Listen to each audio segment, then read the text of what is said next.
दुलहीन वैदेही सोवरने असी मति कवि के ही। जिसके मणियों के अनेकों सुंदर दीप हैं, उस विचित्र मंडप को वर्णन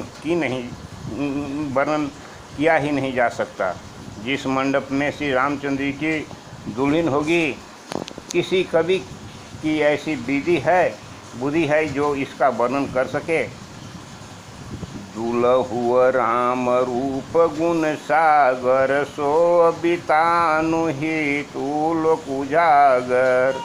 जनक भवन के शोभा जैसी, गृह गृह प्रतिपुर देखई तैसी। जिस मंडप में रूप और गुण के समुद्र श्री रामचंद्र जी दूल्हे होंगे, वह मंडप तीनों लोक में प्रसिद्ध होना ही चाहिए। जनक जी के महल की जैसी शोभा है, वैसी ही शोभा नगर के प्रत्येक घर की दिखाई देती है। जेहि तेरहूति तेहि सम निहारी, तेहि लघु लगहि भवन 10 चारी। जो संपदा निच गृह सुहा, सो बिलोक सुन सुरनायक मोहा। उस समय जिसने तिरहुतों को देख उन्हें 14 भुवन तुच्छ जान पड़े। जनकपुर में नीचे के घर भी उस समय जो संपदा सुशोभित थी, उसे देखकर इंद्र भी मोहित हो जाता था। बसई नगर जही लक्षी, करी कपट नारी बर बैसु। तेहि कूप के शोभा करत, सकुच सारद सेसु। जिस नगर में साक्षात लक्ष्मी जी कपट से स्त्री का रूप भेष बनाकर बसती है, उस पुर की शोभा का वर्णन करने में सरस्वती और शेष भी सुख चाहते हैं। पहुँचे दूत रामपुर पावा, पावन हर्ष नगर बिलोक सुहावन। भूप द्वार तिन्हि खबरी जानी, दशरथ नीप सुनि लिए बोलाई। जनक जी के दूत श्री रामचंद्र जी की पवित्र पूरी अयोध्या में पहुँचे। सुंदर नगर देखकर वे हर्षित हुए और राजद्वार पर जाकर उन्होंने खबर भेजी। राजा दशरथ जी ने सुनकर उन्हें बुला लिया। करि परनामुति नहीं पति दिन नहीं, मुंदित दीप आपू उठिलिन्ही। बारी बिलोचन बचतय पाती, पुलक गात आई भरी छाती। दूतों ने प्रणाम करके चिट्ठी दी और प्रसन्न होकर राजा ने स्वयं उठकर उसे लिए चिट्ठी बाँचते समय अब उनके नेत्र में जल प्रेम के आनंद से आंसू छा गया, शरीर पुलकित हो गया और छाती भर आई। राम लखन उर कर बर चिट्ठी, यही गए कहत न खाटी मीठी। पुनि धीरे धीरे पत्रिकाय बाँची, हर्ष सभाय बात सुनि साची।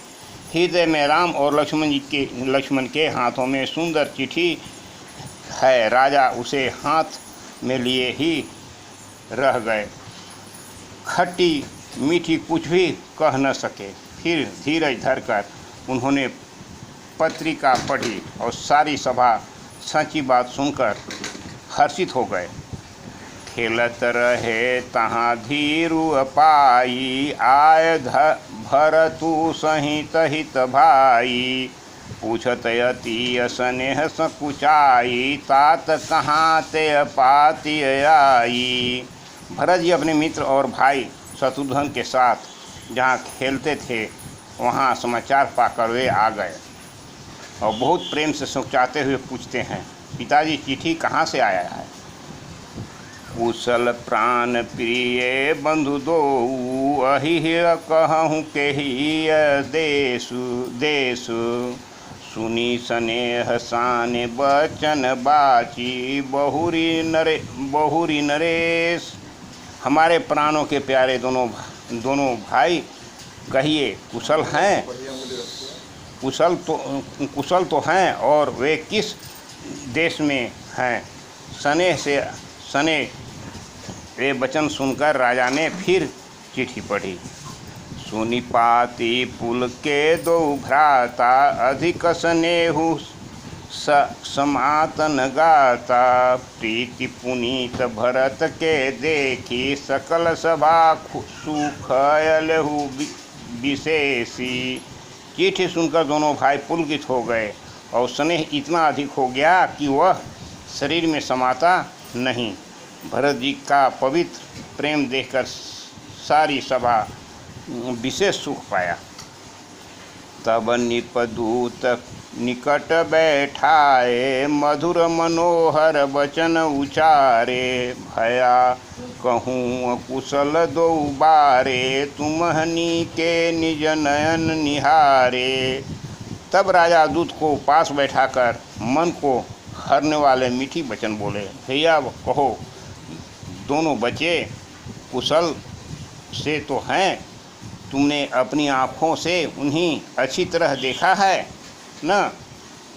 श्यामल गौर धरे धनु माथा यन किशोर कोशिक मुनि साथा। पहचानहु तुम हूँ कहु सुभाऊ प्रेम विवश पुनि कहराऊ। सांवले और गोरे शरीर वाले धनुष और तरकस धारण किए रहते हैं, किशोर अवस्था है, विश्वामित्र मुनि के साथ हैं। तुम उनको पहचानते हो तो उसका स्वभाव बताओ। राजा प्रेम से विशेष वश होने के बार बार इस प्रकार कह पूछा रहे हैं। जा दिन ते मुनि गए लियाऊ तब से अनुज सचि सिंधु पाई। कहूँ विदेह कवन विधि जाने सुनी प्रिय बचन दूत मुस्काने। भैया जिस दिन से मुनि उन्हें लिवा ले गए तब से आज की ही हमने सच्ची खबर पाई है। कहो तो महाराज जनक ने उन्हें कैसे पहचाना? ये प्रिय प्रेम भरे वचन सुनकर दूत मुस्कुराया। सुनहु विपपति